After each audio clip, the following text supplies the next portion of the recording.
ഇന്ന് രാത്രി ബാക്കിയുള്ളവരുമായിട്ട് ചർച്ച ചെയ്തിട്ട് അന്തിമ തീരുമാനം രാത്രി എത്തും. അഭിപ്രായങ്ങൾ ഞങ്ങളുടെ പ്രായമുള്ള അഭിപ്രായങ്ങൾ പറഞ്ഞു, കോൺഗ്രസിൻ്റെ അഭിപ്രായങ്ങൾ പറഞ്ഞു. നല്ലൊരു ഭരണം എങ്ങനെ മുന്നോട്ട് കൊണ്ടുപോകും, ദീർഘമായ ചർച്ച അതിനെക്കുറിച്ചായിരുന്നു.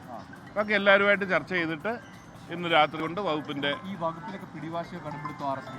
ഒരു പിടിവാശിയില്ല. ഞങ്ങളെപ്പോഴും ഹാപ്പിയാണല്ലോ.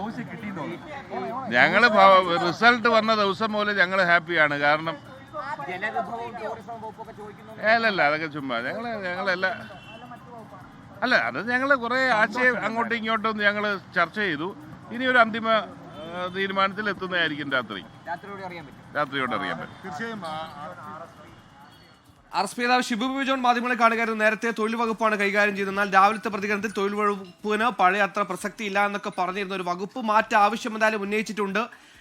പക്ഷേ പരസ്യമായി തന്നെ മാധ്യമങ്ങളോട് അത്തരത്തിൽ വകുപ്പൊന്നും ആവശ്യപ്പെട്ടില്ല എന്ന് RSP നേതാവ് ഷിബു ബേബി ജോൺ പറയുന്നു. എന്തായാലും ആകെയുള്ള മന്ത്രിസഭയിൽ RSPക്ക് ഒരു മന്ത്രിയുണ്ട്. ആ മന്ത്രിയുടെ വകുപ്പ് ഏതാണെന്ന കാര്യത്തിലും ഉദ്യോഗമുണ്ട്. ടൂറിസം അടക്കമുള്ള ജലവിഭവം അടക്കമുള്ള വകുപ്പുകൾ ചോദിച്ചേക്കുന്ന സൂചനകൾ കൂടി വന്നിട്ടുണ്ട്. എന്തായാലും മന്ത്രിസഭാ രൂപീകരണ ചർച്ചകൾ തകൃതിയായി നടക്കുന്നു. തിങ്കളാഴ്ച സത്യപ്രതിജ്ഞ വേണം. അതിനു മുമ്പ് നാളെ ഈ ലിസ്റ്റുമായി ഗവർണറെ കാണണം. അതുകൊണ്ട് തിരക്കിടിച്ച ചർച്ചകളാണ്.